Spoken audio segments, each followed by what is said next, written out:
Federal open market committee यानी FOMC साल में 8 मीटिंग्स करता है। ये मीटिंग्स बहुत जरूरी होती है क्योंकि ये यूनाइटेड स्टेट्स के लिए मॉनेटरी पॉलिसी तय करती है।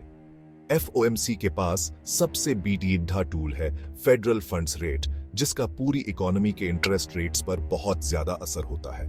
FOMC जो भी फैसले लेता है उनका ग्लोबल इंप्लीकेशंस होता है। मॉर्गेजेस से लेकर ग्लोबल इन्वेस्टमेंट्स तक हर चीज पर असर होता है। ये फैसले बहुत सोच समझ कर लिए जाते हैं, इकोनॉमिक ग्रोथ और प्राइस स्टेबिलिटी को बैलेंस करते हुए। आखिरी मकसद यही होता है कि इन्फ्लेशन को कंट्रोल में रखा जाए और साथ ही साथ जॉब मार्केट को भी हेल्थी रखा जाए। हाल ही में हुई FOMC की मीटिंग में बहुत सारी इकोनॉमिक अनसर्टेनिटी देखने को मिली। इन्फ्लेशन हालांकि कम हो रही है, लेकिन अभी भी एक चिंता का विषय बनी हुई है। लेबर मार्केट स्ट्रांग है, लेकिन इकोनॉमिक ग्रोथ धीमा हो गया है।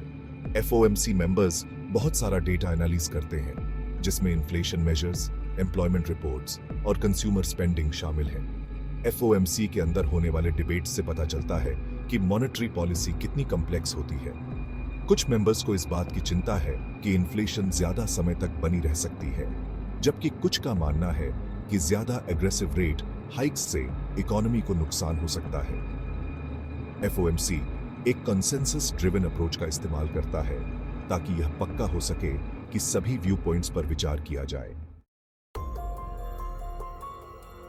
FOMC का इंटरेस्ट रेट पर फैसला इन्वेस्टर्स और बिजनेसेस दोनों को ही बेसब्री से इंतजार होता है। अपनी पिछली मीटिंग में FOMC ने करंट इंटरेस्ट रेट को मेंटेन रखने का फैसला किया, जिससे कमेटी का कॉशियस अप्रोच दिखता है। FOMC स्टेटमेंट में मिक्स्ड इकोनॉमिक सिग्नल्स को स्वीकार किया गया और यह भी इंडिकेटेड किया गया कि अगर जरूरत पड़ी तो फ्यूचर में रेट्स एडजस्ट किए जा सकते हैं। रेट्स को स्टेडी रखने का फैसला यूनानिमस नहीं था।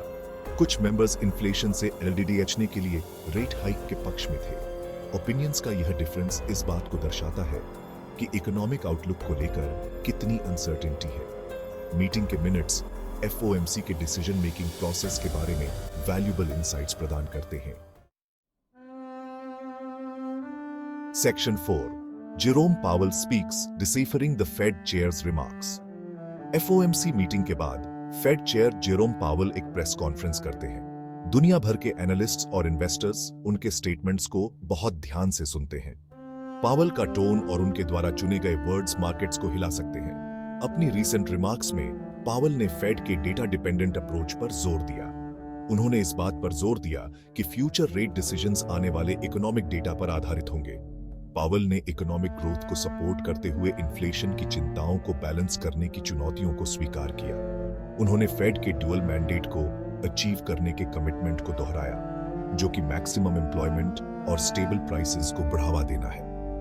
पावेल के कमेंट से पता चलता है कि फेड डिसाइसिवली एक्ट करने के लिए तैयार है, हालांकि यह तभी करेगा जब इकोनॉमिक कंडीशंस को फर्दर इंटरवेंशन की आवश्यकता होगी। Section 5, global ripples, how the FOMC decision impacts the world. FOMC के फैसलों के दूरगामी परिणाम होते हैं जो US बॉर्डर से भी आगे तक फैले होते हैं। US इंटरेस्ट रेट्स में बदलाव ग्लोबल कैपिटल फ्लोज को प्रभावित कर सकते हैं।